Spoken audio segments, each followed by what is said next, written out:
I think a kid eats another kid. Oh my god. They're both in animal form, and they like eat him, and then like he's dead. Like he got eaten. Well, the other one that takes up a lot of shelf space was Goosebumps. Oh my god. Hey, I'm Connor. This is the Chronicler, and today I'm joined by my friend Sean.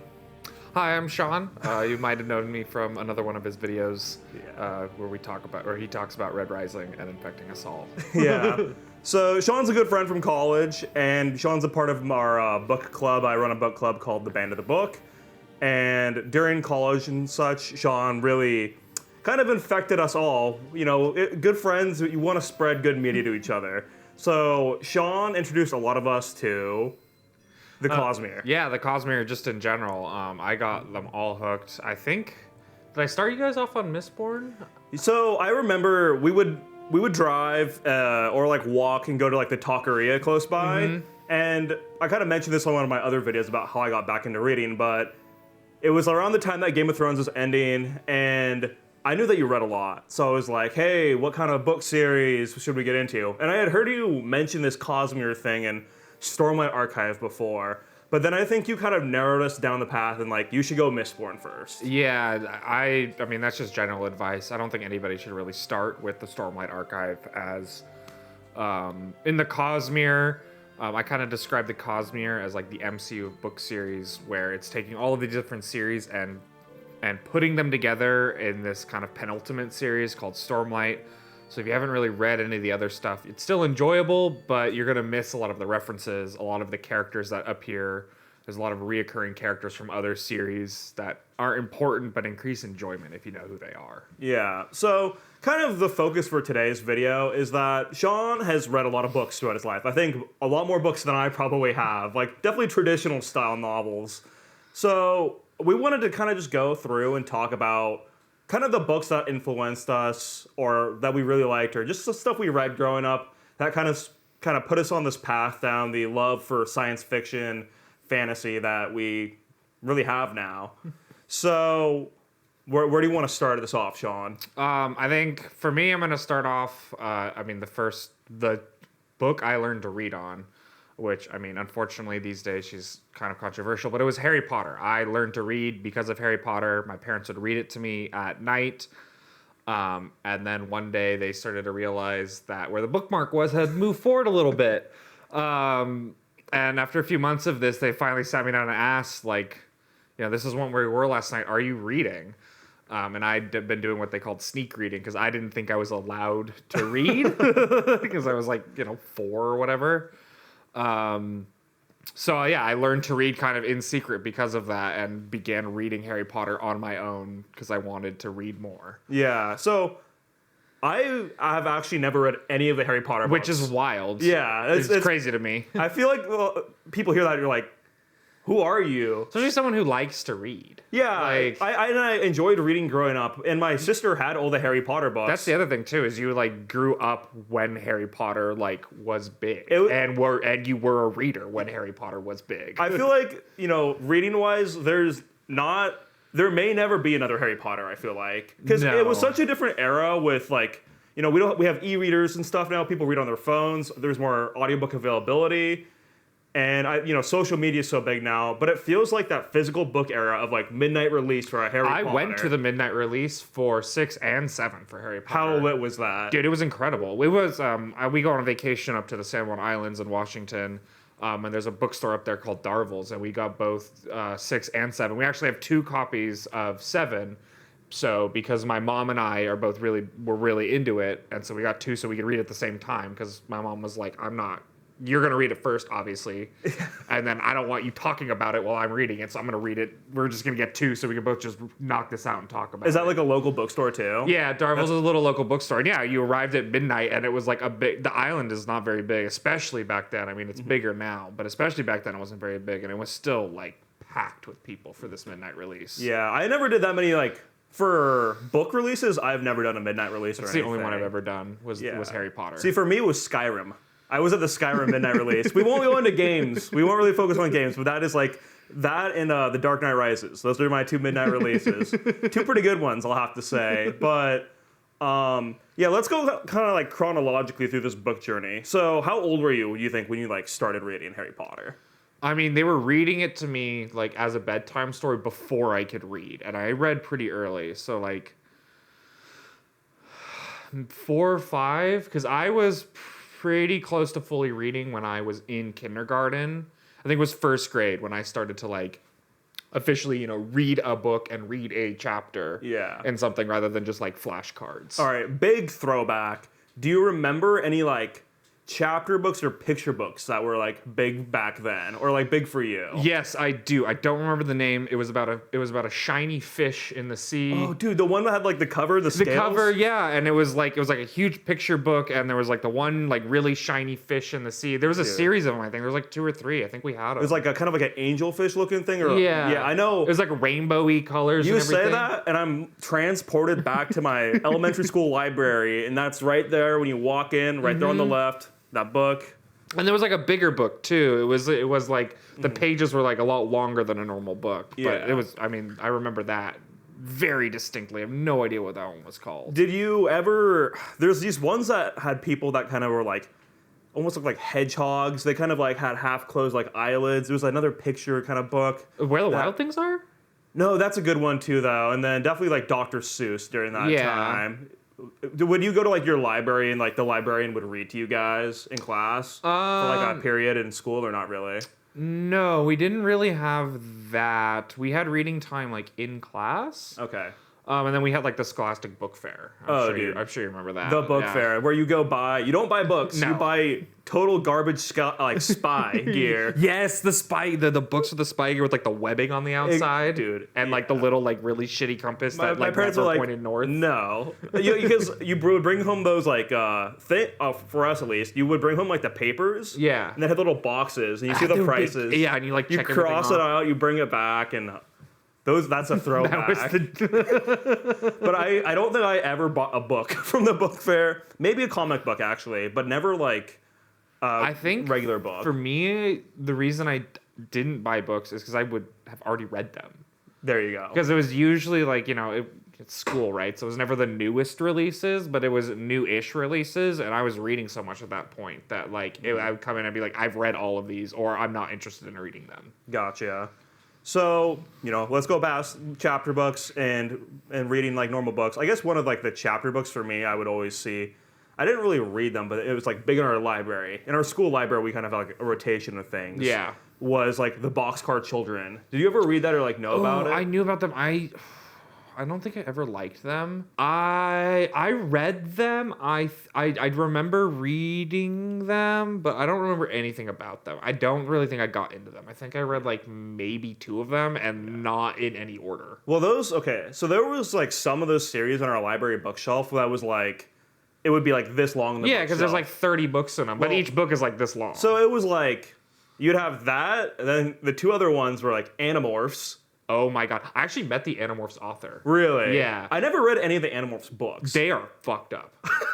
I mean, they look kind of crazy, right? They're like, kids get trapped as an animal form, like permanently. They can't, I think I remember right, they like can't die or something when they're in animal form, but they experience all the pain. Oh my Or like God. they have like, one of them turns into a starfish and like regenerates limbs, but you feel the pain of you're eating them. still getting their limbs shot. Like, it's crazy messed up, those books. Yeah, and like they are not like the age demographic that they were put towards. Like you have to raise that up a little bit. I mean, I don't know if that's a chapter book or like a middle grade book.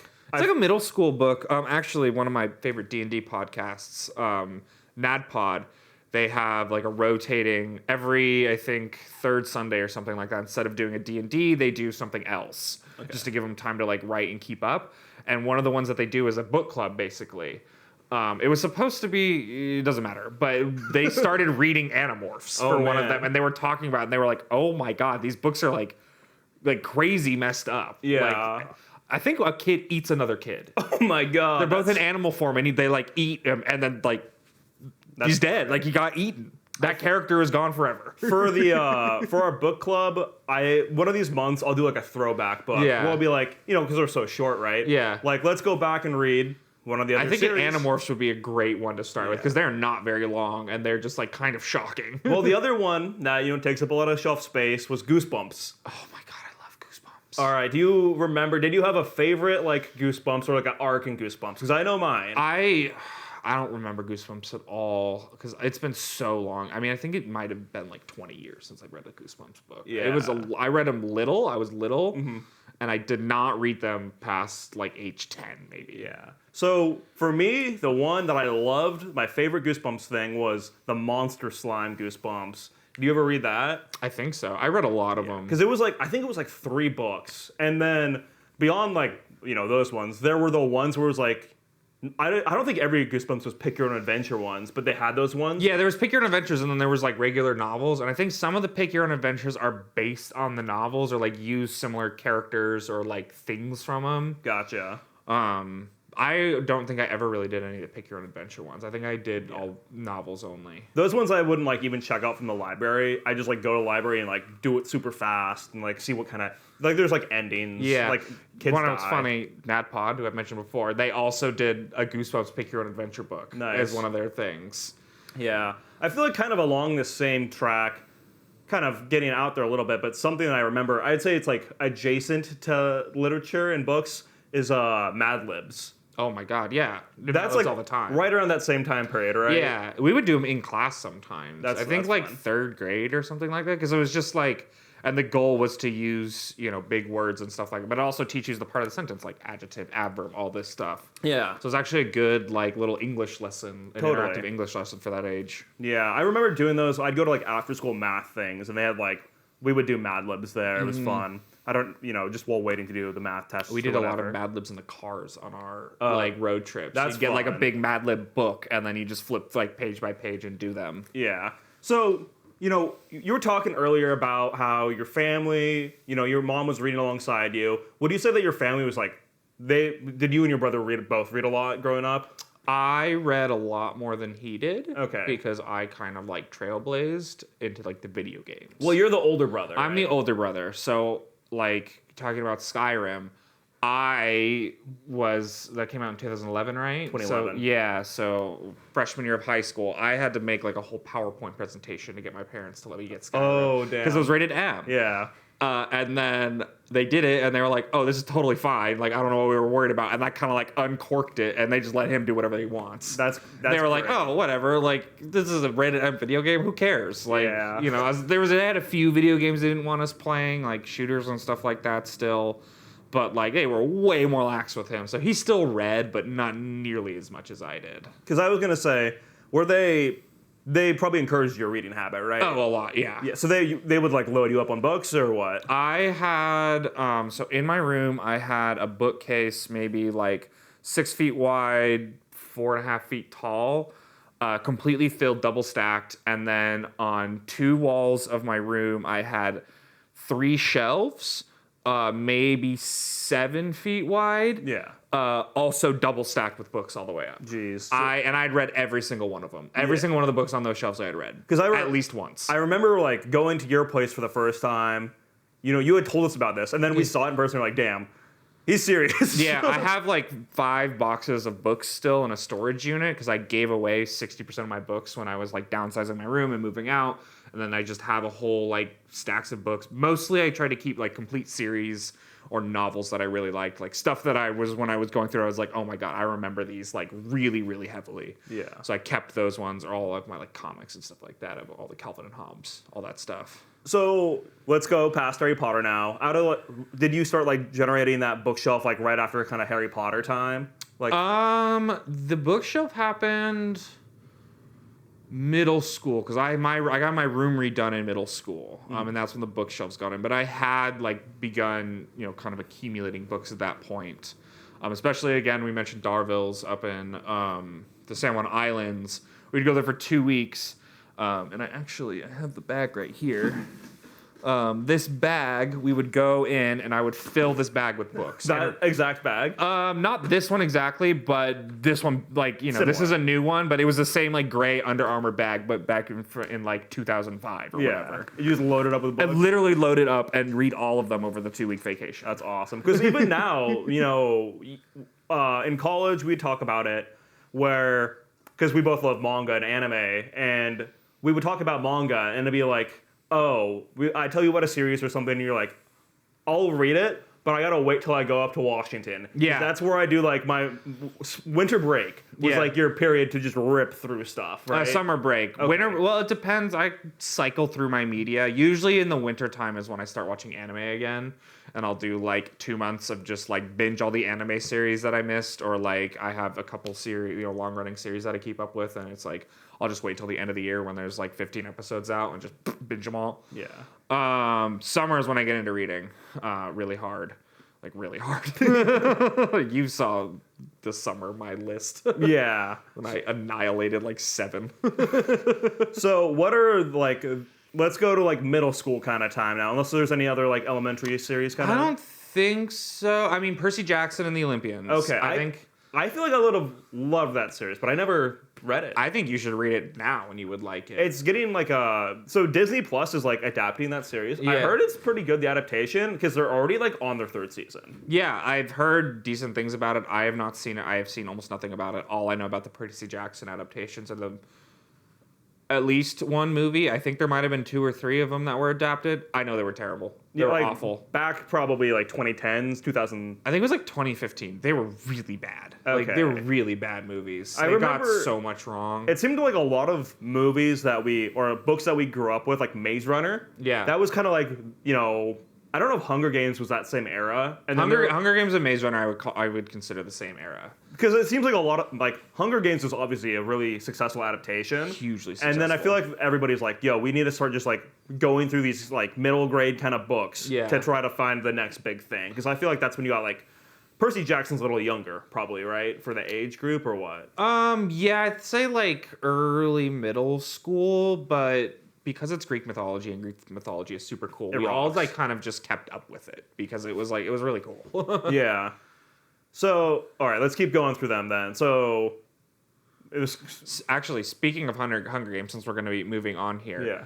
I am a big proponent of her earlier books, Okay. Gregor the Overlander. I never knew about her People other works. have not heard of it. I think they're fantastic. I think, because I was just looking up a bunch on my phone before this video, and I was like, I think these are like my real introduction to epic fantasy. Yeah. It's a series of, I think, 5 books about these kids who go underground to New York and find like a whole underground society of humans who bond with bats and like, not like, they bond like mount and warrior bond. Yeah, like a synergistic. Yeah, synergistic bond, and then they're at war with the rats, and it's all these prophecies of warriors. There's like a little sprinkling of, I'm gonna call it magic, but kind of mysticism going on.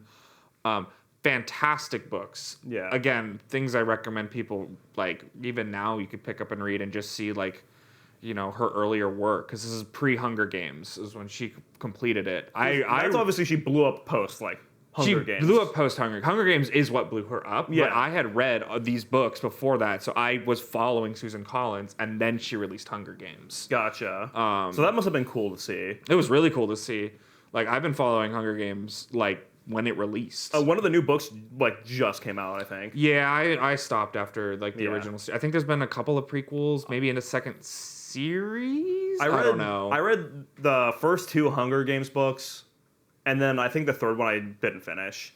I think they're all fantastic. I think they are like true dystopian, and then pretty much everything that came after it is just trying to like copy the YA dystopian like formula. Mm-hmm. But Hunger Games was meant to just be a book, and it has actual themes in it.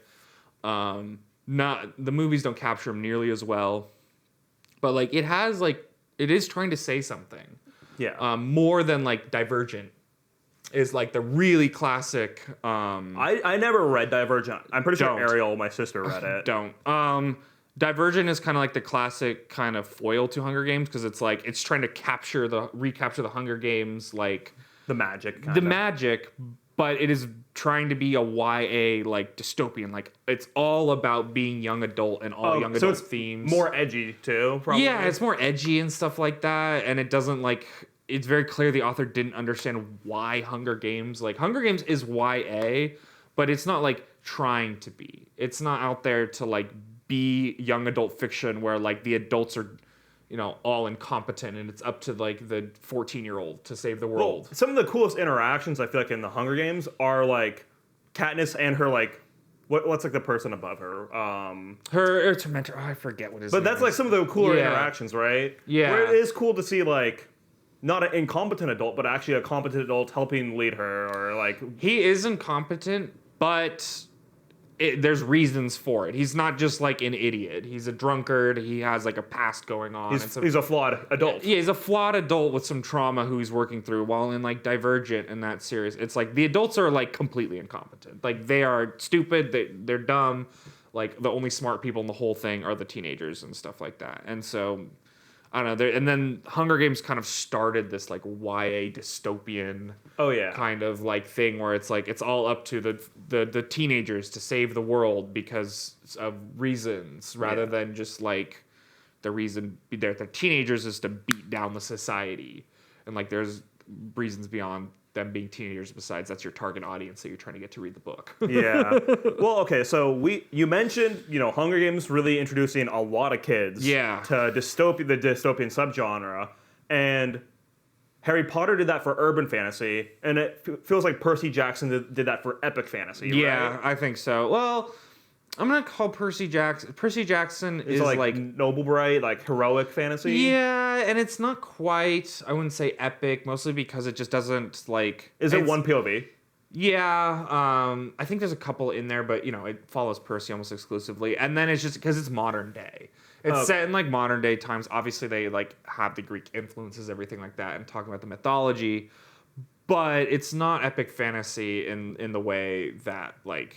When you talk about epic fantasy, like Stormlight is epic fantasy. Oh yeah, right. We'll get to that. We'll get to that later. Yeah. But I would say Gregor the Overlander is closer to like epic fantasy with like because it is set in like modern day New York, but it's underground society that like they're never actually in New York for the book. Like they're there for the beginning, they go underground, and then that's where the next 5 books take place. Gotcha. More medieval society. So kind of going back to the dystopian thing, one thing we talked about very briefly before we started just rolling, very organic conversation that we're having here. We're just rolling on it.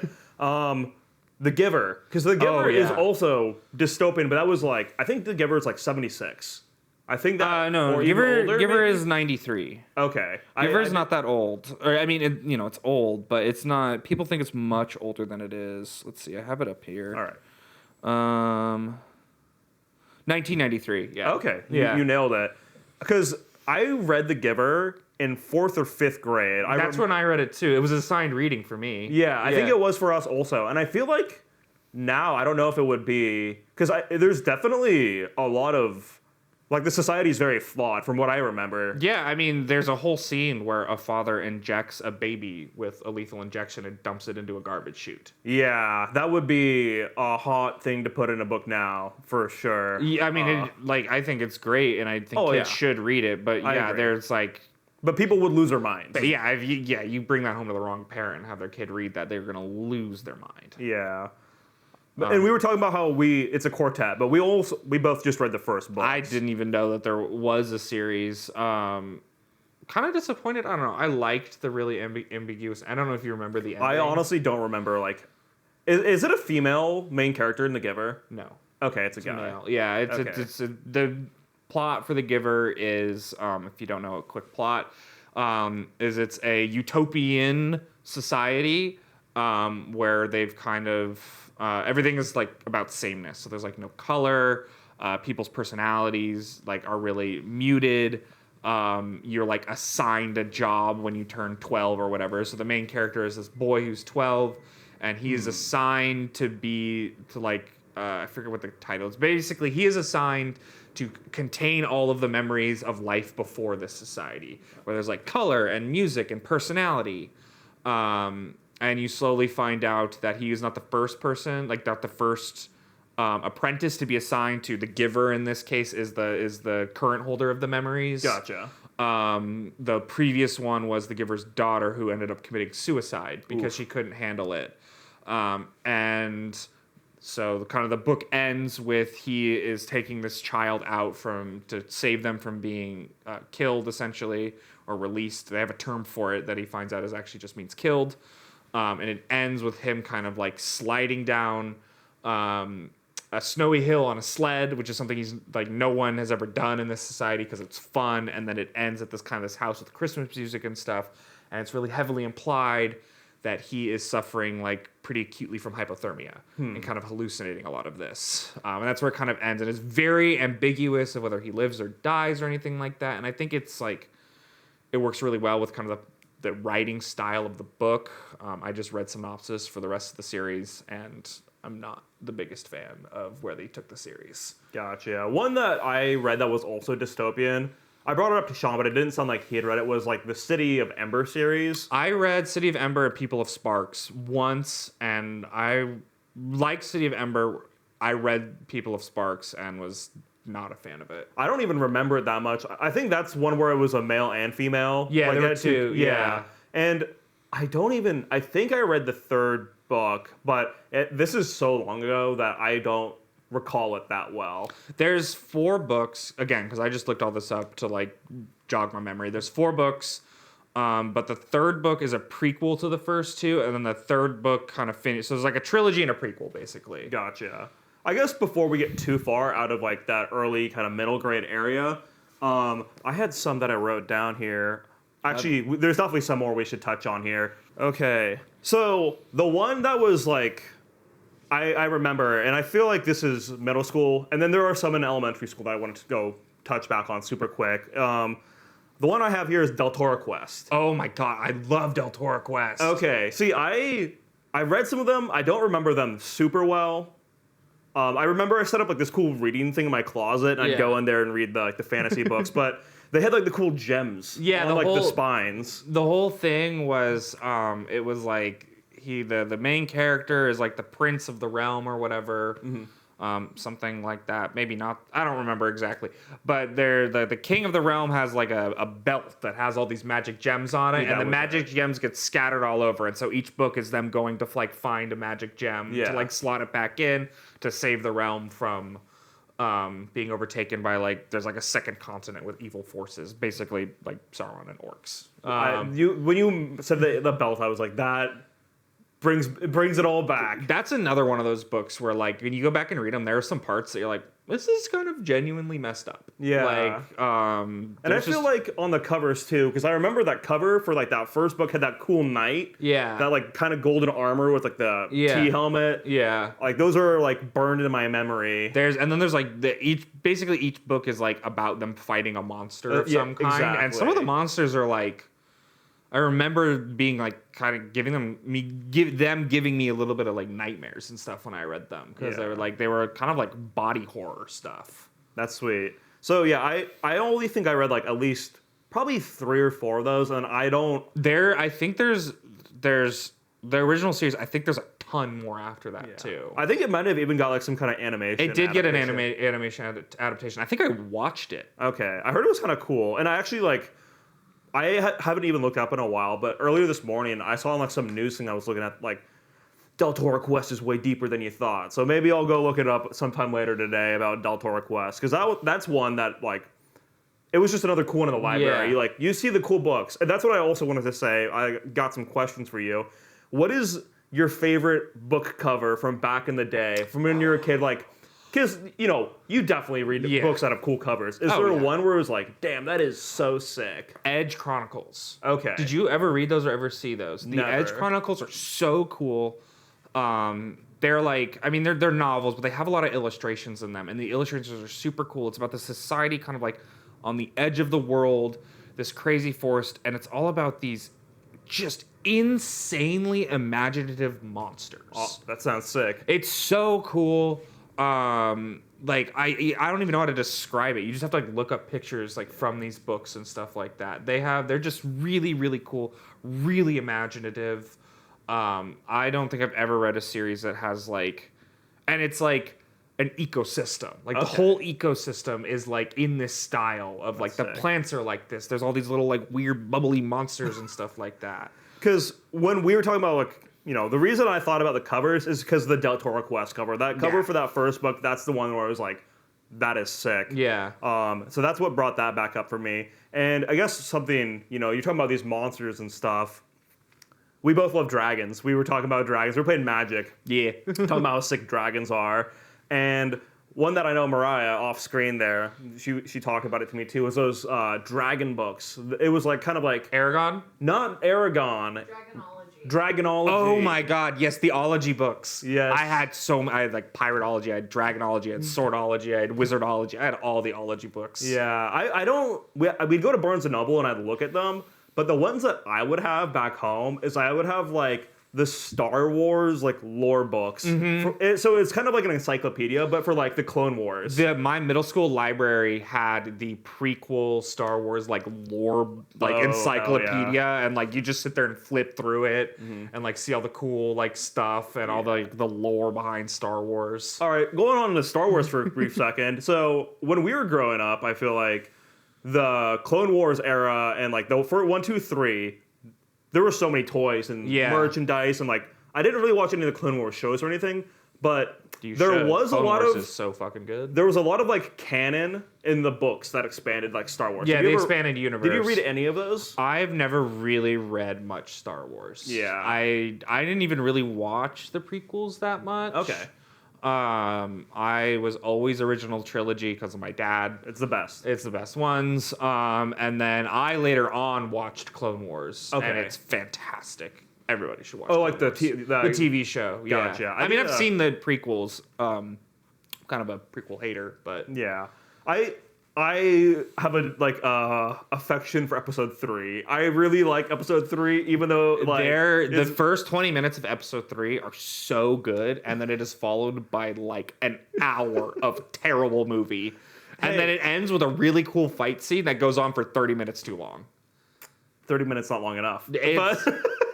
There's a good movie in there somewhere, but there is some difficult stuff to get through. I think it's the best of the 3 though. Easily, I mean, the first or the second are like contenders for the worst Star Wars movies, and I'm including the sequel trilogy.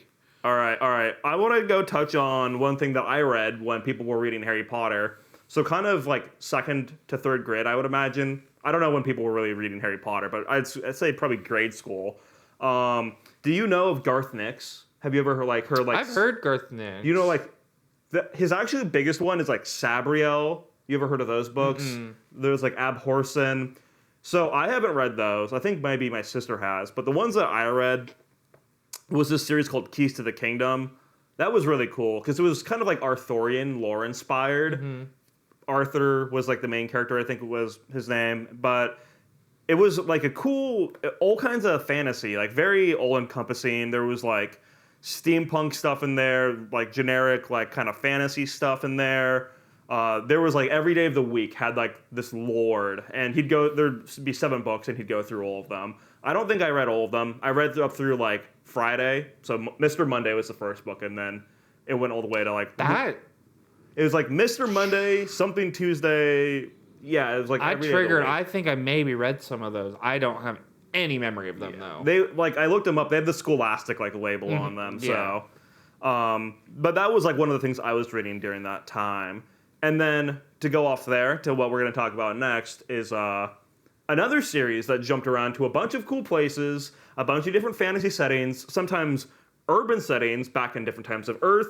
Pendragon. Oh my god. So we both read Pendragon. I think I've read the whole Pendragon series 3 times. So I read the series through, and then the 10th book, which is I think the last book. Yeah. I didn't get all the way through, and I'll talk about why. But do you remember which Pendragon book you liked the best, or what setting you liked the best? I remember it was the one with the people in the Matrix. The reality bug. The reality bug one. I think that's my favorite one. That one was I remember I reread the series I think the 3rd time, specifically so I could get to that book because I liked that book so much. I think that's like the 2nd or 3rd book, so it's not too far. I think it's the 5th book. Okay. Yeah. It's somewhere in there, but I feel like it was so refreshing and cool because there was probably like Bobby is the main character, Bobby Pendragon, and then it was his uncle, I think, was one of the like main characters too.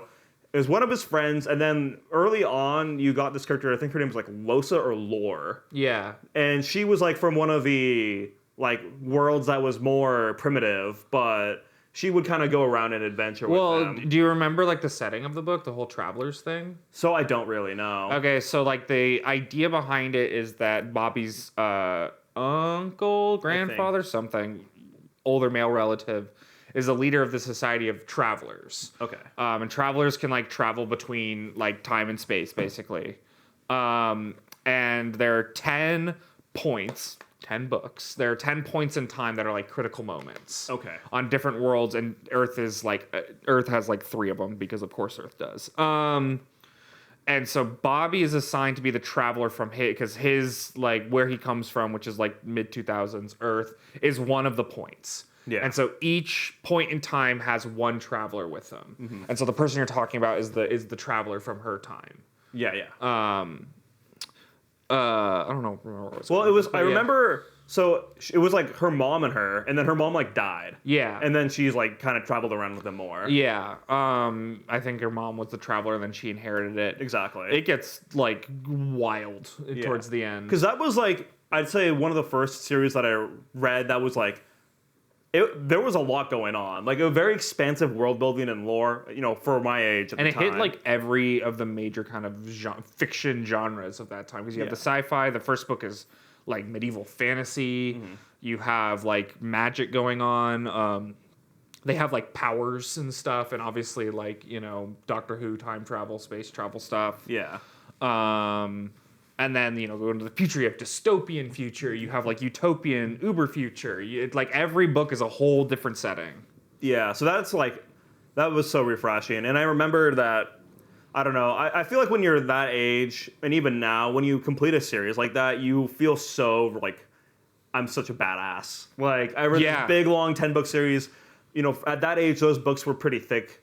Like, they seem pretty thick. I mean, they're not small books. Yeah. They're like 400, 500. I will say they're big, but big print, right? So, like, it does drop the word count. But still, like, for a kid, like, reading all 10 books, it is, like, a significant accomplishment. Yeah, because I remember, like, on my bookshelf I had in my room growing up, that's, like, you know, the top shelf was just the Pendragon shelf. Yeah, I had that, too. Like, it was just Pendragon. Yeah, those were good times. Do you remember if you had like a least favorite setting? Because I feel like the Earth books, I would always be like, oh man, I don't want to go to like World War I Earth. Yeah, but then it was actually ended up being pretty interesting. I feel like. I think I don't remember them that well. I mean, I remember the 5th book or whatever the sci-fi Matrix one really well. I think I agree with you though. I think any of the ones set on like either modern day or historical Earth were my least favorite. I liked the medieval fantasy. I liked the like crazy sci-fi. I think there was one set like kind of in the future that was like not too different. And then you were right. There's like World War I or World War II setting. Yeah, I remember the covers him in like like the old school like plane. I remember with that like, too. The cap on and. Because I think that's like the Hindenburg was actually. Oh, it was the Hindenburg. Yeah. It was about the Hindenburg disaster. Yeah. So, I mean, it's great to have a series that because a lot of people I feel like it's Harry Potter, but for me and Sean, I guess it's Pendragon. There Pendragon, and then the other one for me is Eragon. So I read because more than Pendragon, Eragon was that book who's like that's a freaking brick. It is. Yeah. Written by a 15-year-old. Yeah, true. But I was 12. I didn't know at the time how old he was, when I was reading them. I should have gotten him signed. My librarian in elementary school knew the family. Oh, that would have been sick. I really should have had them send my books off to her, but I kept reading them. I think he's releasing a new one soon. He already, it's like called Murtagh. Okay. Which is like his brother? His half brother, that's right. Arch enemy person. Yeah. So I read Eragon and Eldest, and then I don't think I read Brissinger. Yeah. And then is the last book called Inheritance? Yes. So I only read like half of the series. Yeah. Did you read the whole thing? I read the whole thing. I read the whole thing a lot. Yeah. Because I remember my friend back in the day, Will, he was like the reader among all of us, and he would just would demolish those books. So shout out Will. I mean, if we're being honest here, it is just Star Wars with magic and swords. Yeah. It's pretty solid for when you're a kid to be I mean, it's fantastic. I mean, it takes it takes Star Wars, which is a really fantastic thing, and gives it dragons. So when you're 13, that's the coolest thing in the world. Yeah, and the magic system is also really cool. I think the magic system is genuinely inventive. And those are also books where the covers were really cool. Oh, the covers were amazing. A really cool looking dragon. You're like, yes. Yeah. I will read that. Yep. There was something else about that series. Oh, the terrible, terrible movie. Did you watch that movie? I watched it in theaters. Me too. That was one of the first pieces of media I remember seeing and going, what was that? That was so bad. Just like nonsensical. It was so bad. Yeah, dude. Because I think they try to just like, I mean, it's a big book actually. Like It is. I don't know. Fairly like even. I would guess it's like at least 180K words. Like, I think it's like 250. I think it might be. Well, no, I think later books get longer. The first one is the shortest one, But I'm it's pretty still sure. like still chunky. It's a chunky book. Lots of things happen. For a kid like that age, that's a big one. So, I mean, I think they try to jam pack the whole thing into one movie. I don't know. Kind of. They made a lot of changes to it. Yeah. Was it Disney? Do you know that did it or? No, I have no idea what studio did it, but all I know is dropped that the ball. it continues Jeremy Irons' like saga of acting in horrendous fantasy movies with all of his heart. He's so good. I think he's also in this. I think it's like an '80s D&D movie, which is terrible. Yeah, But he is acting so well in it. He's just doing so well, and the movie is so bad. Oh man, you know, real quick aside on Jeremy Irons, you know the book Lolita? Oh yeah. He's a narrator for Really? Yes. He's the narrator for Lolita? Yeah. That is an interesting choice. Yeah, because I was like looking up good audiobooks. People like read Lolita with Jeremy Irons narrated. I'm like, I don't know if I want to read Lolita. I'll read it at some point. That's a classic. it is, but it's not necessarily. You got to be in a mindset. For that book. I can. Yeah, I'll find a time and space. I'll read it with Ariel, maybe. If she's down. It's just that's a tough read. Yeah, It's a heavy read. I don't think it's too long though. Luckily. It's not, but it's so. Yeah, now we're demonetized. Our video's marked down. Nobody's gonna watch us now. I'm not getting my royalties for this. Yeah, my I don't even not monetized yet. But all right, let's keep rolling here. So I feel like we've talked about quite a bit of fantasy, and I want to bring it real quick to sci-fi. Yeah. Was there like for me, sci-fi was always kind of that Star Wars realm, And Star Wars is not sci-fi. well, it's sci-fantasy, right? It's a space opera. Yeah, it's space opera. It's fantasy. But for me, it fits Yeah. under the larger sci-fi umbrella, kind of. Yeah. It's its own thing, I guess you could It's say. a whole debate that I've had many times before. Yeah. Star Wars is not. Christopher Rocchio says that science fiction and fantasy are the same thing. I disagree. Yeah, I can disagree with that too. To be fair, he's writing Sun Eater, which is like sci-fi fantasy. Yeah. That is a sci-fi fantasy series. 100%. But circling back, Like if anybody wants to look at me in the eyes and call them Martian fantasy. well, yeah, exactly. Sci-fi. Yeah, exactly. Was there like a sci-fi book series that kind of got you on? Because obviously Pendragon had. I elements of honestly sci-fi. didn't like sci-fi. Okay. I wouldn't read it. I was only fantasy. All right. Almost up until Red Rising. Oh, okay. Yeah, when you were like, you got to read Red Rising, it's so good. I was like, yeah, I'll read it. Sure. Sci-fi is not really my jam. Mm-hmm. I tried to read a few. I don't even remember their names, but I just But one thing that you do love, which I love, it's one of my favorite things, is Mass Effect. yeah. Because for me, for the longest time, I was getting sci-fi from video games more than anything. Yes, that's where I was getting sci-fi from. Because was video games. It was Halo, Gears of War, like just Mass all of the Effect. Mass Effect. That's where I got all of my sci-fi from for so long, and then I can't even really think of. I guess you could say Hunger Games and stuff. That is technically dystopian. It's dystopian. It's though. dystopian, but I feel like dystopian falls more under the sci-fi umbrella. But it's its own kind of thing. It doesn't really have any like science-y things in it, right? It is not about the effect of like either real life or theoretical like science applications on human life. Yeah. Like it's just dystopian. Like Hunger Games could happen right now. Yeah. With the technology we currently have. Because, all right, the one that my dad would always bring up, is Ender's Game. Yeah. Oh, I read Ender's Game. I actually really liked Ender's Game. Because I think I read the first Ender's Game book. I don't Ender's remember. Game is a book, and then there's a second trilogy. Yeah. And people like count them all as the same, but you can read Ender's Game and just be done. Yeah. You can't really read the second book without reading 2 and 3 because like those are more of a self-contained story. It's a like significant time jump. Ender is like a fully grown adult in that series. Yeah. Because I assume he's like a kid in the first book. He's a kid, and then he's like a fully grown adult, and his brother is like, I forget the term, basically president of Earth and shit and stuff like that. So, you know, it takes place much further in the future with like interstellar travel and everything. Because I feel like, you know, that's a much older series. That was like, I think even when my dad was like younger, that's like was big during that time. I don't know when it came out. Ender's Game, I mean, Orson Scott Card is still alive, unfortunately. I don't know if you know about him. Not that much. It's not a good person.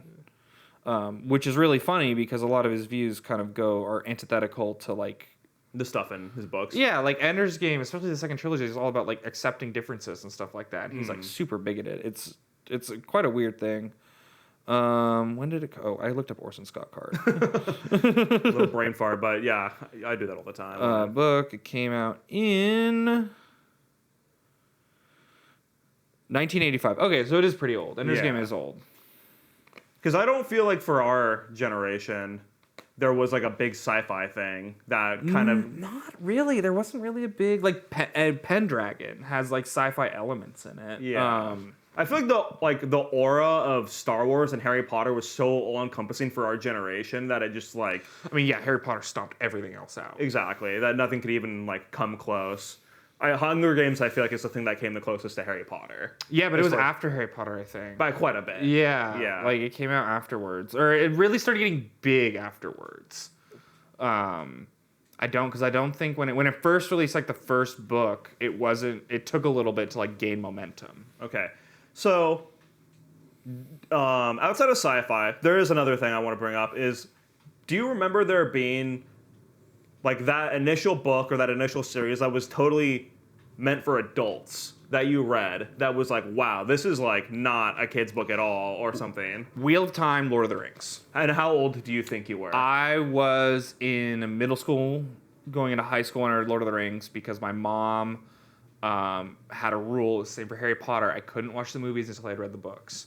So I had to read the books. I was way too young. It soured me on reading Lord of the Rings because, I mean, if you've read Lord of the Rings, it's not for a little kid. I mean, some kids maybe, but not for me. There are long stretches of that book describing trees and it's way too much detail. I definitely tried to read that too when I was younger. I also tried to read the Silmarillion at that time. Yeah. Mistake. I did too. Mistake. It was in our library, like our kids' library. And you opened that up and you were like, what is this? I like brought it home. And that and like, I think Children of Huron too. Yeah. I was like, I don't even know what is going on. I had no idea what's happening. Yeah. Because for us, our dad had like the Lord of the Rings all in one volume. It was just this one black book. The dust jacket was missing. We didn't know where the hell it was. And the pages were like thin as wafers. Yeah. And like, I think Errol read it like at least once, but I tried to read it and I just like, because I love Lord of the Rings growing up, I would watch that. I watched it so many times. We had like the collector's editions. The greatest movies ever made. For the DVDs, I agree. Like the greatest movies ever made. So I distinctly remember the one that I would say is not for kids. I read it during middle school. So in middle school, we kind of like, our class, we would have like kind of the more advanced readers and then like kind of the normal pace readers. So I was in that like kind of advanced reader group. And we read Flowers for Algernon. Ooh, yeah. Yeah. Yeah. When we were like in 7th grade, I think. And I have such a distinct memory of reading this book. I'm like, this is not for kids at all. Like this is a rough book. I really like that book. And I haven't read it since. Yeah. I want to go back and read it again. But the thing I remember the most is that one of the girls that was in this advanced reader group, she was extremely religious. Her family was extremely religious. And in Flowers for Algernon, there's a masturbation scene with a guy. Oh my God. She like started crying. Because we were like doing the book talk like about the group. And we had the group like talk about the book. And she was like so visibly upset. And then her parents like lost their minds. Oh yeah. At, like the teachers. And then she got pulled out of that reading group. Yeah.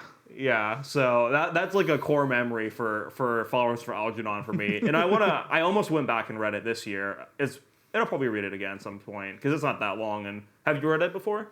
Yes, I think around the same time, maybe. Okay. Again, it's been so long. Yeah. Honestly, most of my knowledge of Flowers for Algernon is from the Flowers for Charlie, It's Always Sunny episode. Oh my god. Peak fiction right there. I mean, it's basically the same thing, right? Just better. A 20-minute It's Always Sunny episode and a whole ass book, like same thing. Yeah. It was adult books, right? Adult books, yeah. So I was talking about Wheel of Time. Okay, yeah. Just like I read that in hi there, buddy. I read that in kind of like high school, kind of like middle-ish high school.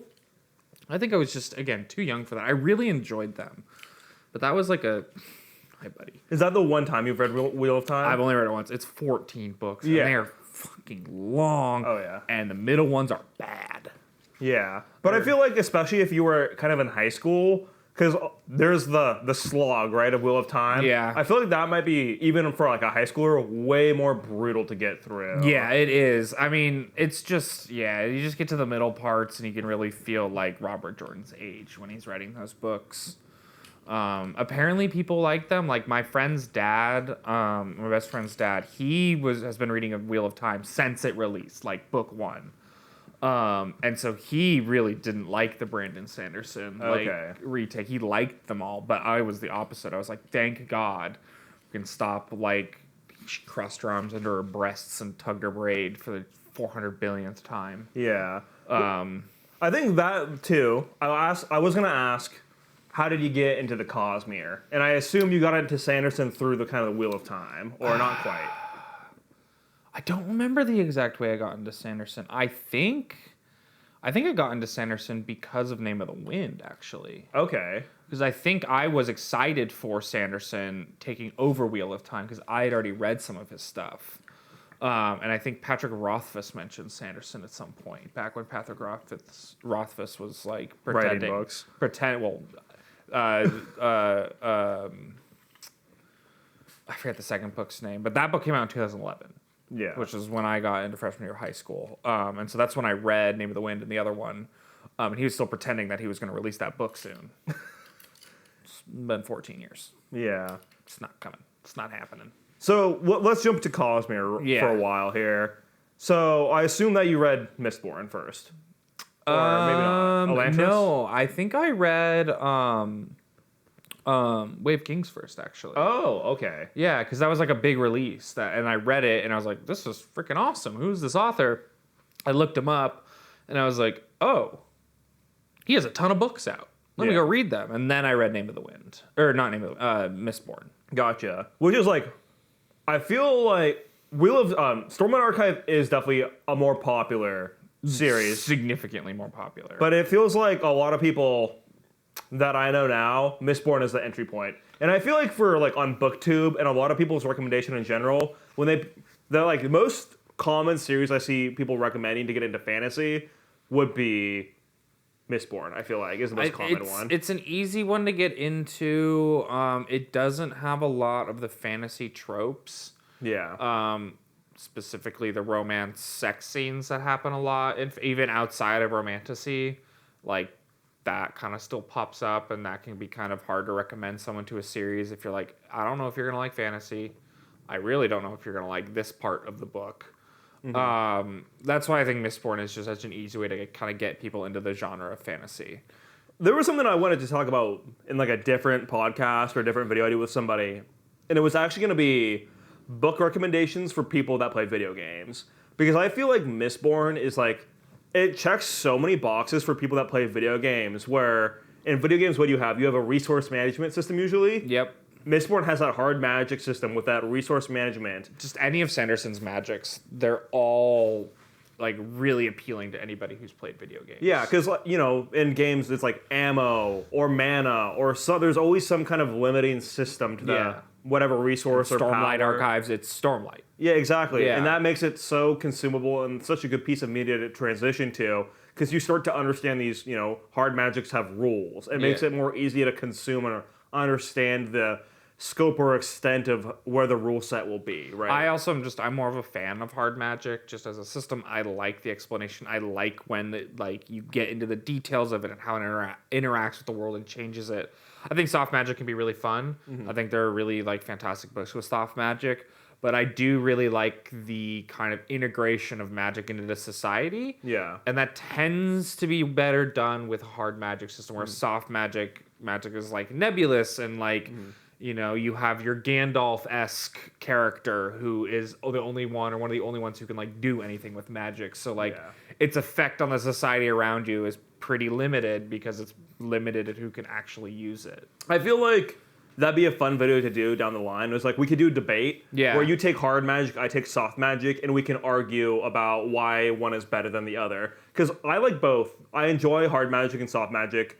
I definitely, before I get into a book or a series, I want to kind of know what level of it has, because sometimes I'm more in the mood for one or another. One thing I really like about soft magic is that it does feel more fantastical. It lends to the fairy tale vibe a lot more. Tales from Earthsea, which is one that you need to read at some point. I really do. That's just one of those foundational fantasy books that, if you're into the genre, you got to read Tales of Earthsea at some point. You can read I think all of them are good. I think I've read a decent amount of them. But just the first one at least, just because, if you're a fan of Harry Potter, any of that stuff, that and Lord of the Rings put together, you're I can see these two books, the pillars of fantasy. It's just every fantasy book written after that is just directly inspired. Harry Potter, when you read, you should, I think, read Harry Potter and then read Tale of Earthsea. Yeah. You'll be there it is. That's the genesis of Harry Potter and Dumbledore and all that stuff is Tales of Earthsea. Yeah. All right. So touching on that point, we talked about how you read a lot of mostly fantasy. Almost exclusively. Would you say that most of that fantasy you consumed from then to now has been very Western, Lord of the Rings, Earthsea coded fantasy? Yes, I'm a really big fan of Western fantasy. I am too. The elves and the dwarves and everything. I mean, I love these. The Drizzt Do'Urden series. Oh my god, those were so good. Yeah, I haven't read those. That's on the list. For a high school boy into fantasy. Oh yeah. I mean, Drizzt the Dark Elf. That's just it's just so just good. Too cool. I don't even know that much about him, but I'm a ranger with this Black Panther and the two swords, that is the coolest thing. It's just cool, and it's D&D, and it's just what is the coolest? It's just an adventure party. It's just a hero adventure party. Yeah. Where everybody gets their moment to shine to do really awesome shit and be the hero, and it's just cool. So was there anything that was outside of that realm? Because I feel now in modern fantasy, a lot more Eastern influences are coming into the scene, which I think is actually really refreshing. Because while I do love Western, and it has been done to death. Yeah, exactly. It's how much more is that all spent? And not even just Western fantasy, Tolkien fantasy. Exactly. The elves and the dwarves, that is Tolkien fantasy, and so much fantasy these days uses them. So yeah, because right now I'm reading Tad Williams, Memory, Sorrow, and Thorn, and I'd say it's very Tolkien inspired heavily, but it's not there aren't dwarves, there aren't elves, but there are races. They have these garden-born races that is kind of the elves from Middle Earth, where they came from somewhere before, their land was taken away, something happened there. Here there's the Scifi, the North, but it's more races of elves. Yeah. And they actually really hate each other. Yeah. So it's interesting because you have that dynamic between there's different types of, they aren't elves, but they are definitely drawing on that elf kind of thing. So it's different, but it's so coded in that Tolkien world building, lore, races, that it's fresh enough though that I love it still, and it's more political, which is nice too. But it's been done to death. It hasn't been done too much because now it's D&D is so coded in Lord of the Rings, lore and the world there. I mean, it's so many people's love for fantasy comes from D&D. Oh yeah, because it's so big. I haven't read a lot of modern fantasy these days. We've been focusing mostly. I've gotten really into space opera and just sci-fi in general. So I haven't read anything. Like, I don't think I've read any fantasy book released past 2020. Okay. That's Possibly still, 2018. that's still pretty modern, though. Yeah. But, like, our friend Luke and I just read The Tainted Cup, which we were telling Sean about. Yeah. Sean wants to get on it. Dude, as far as refreshing fantasy worlds, Yeah. so refreshing. Because I know you love cyberpunk. I do. Oh, And it feels like a cyberpunk world, but it's like biopunk. Yeah. So I think you're really going to be on board and like it a lot. And it's such a refreshing thing. And that, too, you know, with Wind and Truth, some people really didn't like Wind and Truth. You're enjoying it quite a bit so far. I am. Right? I mean, I'm on chapter 55 of 147. So who knows? You know, Yeah. But theoretically a third of the way through. I think the thing, especially for me, coming to like all of Sanderson's works that I've read so far, which is Mistborn Era 1 and most of Stormlight, is that the worlds are so refreshing because they still feel like Western fantasy, but it's like Mistborn's dystopian. Yeah. Right? And Stormlight Archive is like alien. Yeah. It is like so Completely unique. I mean, that is what I think draws me, like what keeps me with Sanderson, even as I like kind of move out of reading fantasy. I'll come back to it at some point, but is that he does a really good job of I mean, the Cosmere obviously is like this whole separate universe that he's built, but each world feels distinct versus a lot of fantasy just feels like medieval Europe with elves and dwarves. Yeah. And which is fine. Like, that is a genre. You know, obviously that's like the Tolkien genre, but like Wheel of Time, I think, is a really good example of this. Like, it does have really good world building, and it has all the different races and stuff. But then at the end of the day, like, kind of the environments and how people live is all just kind of medieval peasant-esque, right? One thing about the Wheel of Time, though, like I haven't gotten into it, is like it's all about the cycle, though. And haven't they literally gone through like a sci-fi era before? They in did, Wheel of but Time? like from what I remember, again, it's been a long time, and there's 14 books. Like, there's a lot going on in there. Yeah. You don't really get a lot of that in the book. Like, it's there, and you get little flashes of it and stuff, and they talk about it. But then you get to the setting, like the actual setting and what you're reading every day is that kind of traditional like fantasy where, and you know, bringing it back to Sanderson, what I really like about it is that each world and each series, it feels like the people are like they are part of the world, and their society has developed around this world. Like, if you've read Stormlight Archive, or if you haven't, one of the main things in this world is these high storms, these massive raging storms that go across the world. They basically circle it, and they're incredibly destructive, like a category 10 hurricane level destructive, way beyond anything we have here. And that has shaped the society fundamentally, like how the plants work, how buildings are built, how cities are designed, because they always blow in the same direction. So you design a whole city in it.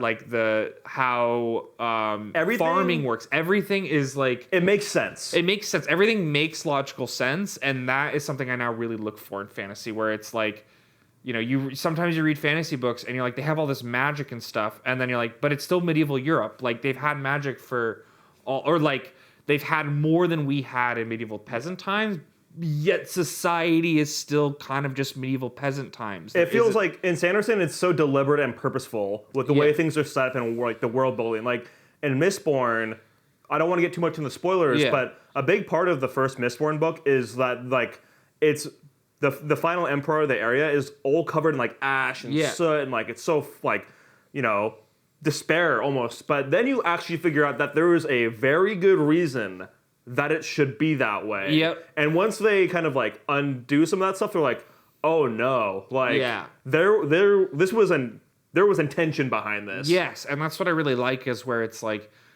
it feels like the world existed before you started reading the book. Whereas some, it's like, this world didn't exist, and then you started reading, and like, that is it. The history of the world starts on page 1, and there's nothing before it. And once you finish, it doesn't feel like the world continues after it. It's just you're reading this, and that's the total of the world. We'll wrap up this episode in a bit, just so we can, because we've like expanded well beyond the topics that we started with. But I do want to touch on that idea of the fantasy world feels like you start, you know, when you start reading. You want it to feel like there's a longer world, and it can be hard. It's really hard. It's an incredibly difficult thing. You have things like, I will say, like, this level of the spectrum, not that I've read it, is Malazan. Where Oh, you're God, like, yeah. just... Malazan is a history book. You're just tossed in there and, like, go figure it out, right? Yeah, Malazan is That is you. like- it's like you're learning the history of World War II. Yeah. You're learning the history of every single nation involved in World War II and like how they're all conflicting going back thousands of years. And you're in the middle of it and you're like, you now need to figure out why these 15 different nations have 10,000 years of history and why they're all fighting and why they're all on different sides and what's going on. Yeah. Like it's like taking an AP Euro history test almost, but having not studied any of it. There's so much going on. And that's why, too, that, like, you see such common ways that you introduce characters into worlds, amnesia, because that way you can have a character that's of age, right? Yeah. But they don't know anything. So it's such an easy way to introduce the reader to the world. To steal from anime is the isekai Exactly. genre. I mean, it crosses over into Western fantasy books too. Portal fantasy. Portal fantasy, yeah. Narnia. Yep, Narnia, exactly. Narnia is a great example of that. Yeah. So, and, like, what other kind of trope introductions can you think of where it's like a template for the writer to introduce this world in a way that it doesn't feel that organic, but it works? Because, like, you know, Portal fantasy is that way, Amnesia's that way. I think really it's all flavors of Portal fantasy. Yeah. Like you have Harry Potter where it's like he's being introduced to the world of magic at 11 as someone who's never seen magic, so you get to learn alongside him. Yeah. Basically these days I tend to stray away from stories like that because I like feeling like the character exists in this world and is a character there and isn't just a blank slate for me to be there to learn about what's going on. To like take it for Sun Eater is a great example of this. Oh my God, it really feels like Hadrian like is a character in this world. You meet him when he's like 18-ish? I think he's like in his 20s, but I mean, at the start of the book, he tells you he's like, I'm 1,000 like he's years like old. 1,500 years old. But when you first start, like when he goes back to like tell a story, I think he's only like 15 or 18 or something like that. He's not that He's old. definitely like in his 20s throughout that book mostly, I'd say. Because I mean, like, a lot of time happens even in the first book, but Yeah. I think he's like 18 to like in his mid 20s. Yeah. Throughout the span of that book. So, he's not like that old, but it feels like he's lived in this world for, his foundational years. He feels like a character who like exists in this universe. Yeah. And is not, he talks about things and he doesn't explain them right away, which is another thing I really like. I really don't like these days stories that are like, here's this thing and here's a page explaining what this thing is. Just info dumping. Yeah, info dumping. And it's like, why are you telling me this right now? Yeah. This character should already know this. There's no reason for this character to explain like who the king is. The character grew up in this kingdom. They know who the king is. Well, a thing that works too, that works very well for Hadrian, is that Hadrian's very intelligent. He's very well educated. Yeah. He's a Palantine. Like, his family's like of elevated status. So it makes sense that he knows all of this and doesn't need to explain everything to the reader. Yeah. But the same way is like the narrative is framed in a way that he's telling this story that, he probably needs to explain some things. But also whoever's reading this is probably from the Empire and probably knows how some of the Empire works. Yeah. It's always his view on how something works. It's not, this is how this thing works. It's no like, this is my view of something, right? And that's why I think Valka is such a good character, because she's outside the Empire and she allows for this kind of organic explanation for, it's for the reader. Yeah. But this character who's outside the Empire's culture is vastly different from the Empire. When he's explaining the Empire culture to her, it doesn't feel inorganic. It doesn't feel like an info dump. It's like, no, this is what a character would do to someone who like isn't understanding what's happening right now. Yeah. And it's totally understandable for this outsider to not understand this like really weird political, like, I don't know, this like political theater that's happening in front of her. She's like, why are they like, this is what's happening. What's going on? Totally makes sense for him to explain in that moment. And he does a really good job of not over explaining. Yeah. It's like, she's still a character in this world. She still understands technology and stuff. Like, Better than him. Better than him. Like, he doesn't need to go into like the minute details. He can give her like and us kind of the spark notes of what's going on, and then you have to kind of remember and piece everything together. That's what I really like, is when like you get these lore nuggets throughout the book, and by the end you have just such a better understanding of the world in a very organic way. Yeah. And I think maybe that's where we should call this one podcast episode, because what we've unintentionally done is I did want to start from early on, like where we started reading, but now we've got to Sun Eater, because conversations with Sean and I somehow always get back to Sun Eater. It's just so good. And what we've done is we've literally traveled from where we started reading to what we're reading right now. Yeah. So it worked out. Literally the very first book I ever read. Yeah. To where we are right now. Is there any last like books or series you want to like bring up real quick? I think I'll do a shout out to it's called The Spook's Apprentice, not in America. It is. Oh, I don't remember what they're called. It's something Apprentice. Basically, Like the Ranger books? No, it's not the Ranger book. The Ranger's Apprentice are also fantastic. Oh, I totally forgot about those. I love those books. That's another good fantasy introduction. No, it's these like horror books. Okay. A spook in the book, which is not called in the American version. Yeah. Is like a monster hunter, basically. Okay. And so it's kind of they're like horror books, Right. where he's like going around like fighting different monsters and they're like eating children and stuff. And it takes a lot of like inspiration from like Grimm's fairy tales. Oh, sweet. That's awesome. Yeah, really good. And then Artemis Fowl is the other one I want to shout out, because that's another like foundational book for me. I definitely read like the first Artemis Fowl book, at least. There's some of those books too that we didn't really bring up because we were mostly focused on science fiction fantasy, I feel like, for this. I mean, Artemis Fowl is like speculative fiction, kind of urban. Is it urban fantasy? I think urban, because it's like elves and dwarves and trolls and all that, but they're like modern, like the one of the besides Artemis Fowl, the other main character is an elf in like the special forces, like recon unit. Yeah, I don't remember. Like this underground elf society. They're basically she's a SWAT team member. Okay. And they have like magic like gear, but it's like SWAT gear, like riot shields and like helmets and like night vision goggles and everything, but it's all based on like magic and stuff like that. Yeah, I totally don't remember any of that. You don't really get into that. Like, you do have it in the first book, but Artemis Fowl is, like, the villain of the story for the first couple of books. Like, he is the villain. Yeah. I almost get, like, Spy Kids vibes, because... Kind of, yeah, a little bit. Well, I've seen some of, like, the adaptation stuff of Artemis Fowl. It looks so bad. horrible, and it looked like modern Spy Kids to me, but, like, campier and, like, meant for, I guess, young kids for Spy Kids, too, but, like, it looked goofy as hell. Yeah, I wouldn't consider that an adaptation. But, I mean, Spy Kids isn't necessarily, because they do have a lot of, like, tech, and the whole thing with Artemis Fowl is he's a genius inventor. Yeah. So you do kind of get that, like, Spy Kids techie stuff going on, because he's, like, using his knowledge to, like, invent magic. But he is the villain. In the first book, he, like, kidnaps the girl elf that we're talking about. Oh, the recon. He kidnaps her and tortures her. Oh, my goodness. Yeah, like, full-on kidnaps and tortures her. Oh, my God. They don't go, it's for young kids, so they don't explicitly say that, but, like... He gets questions out of her. He is torturing her. Yeah. Like, it's not... waterboarding, but it's something.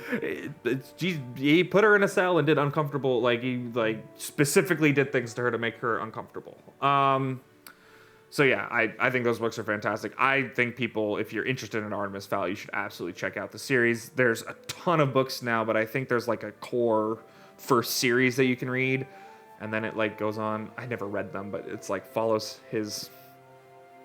twin siblings. I don't know. There's like the Artemis Fowl siblings that are like two other characters that aren't him. Okay. All right, let's wrap it up there for this one.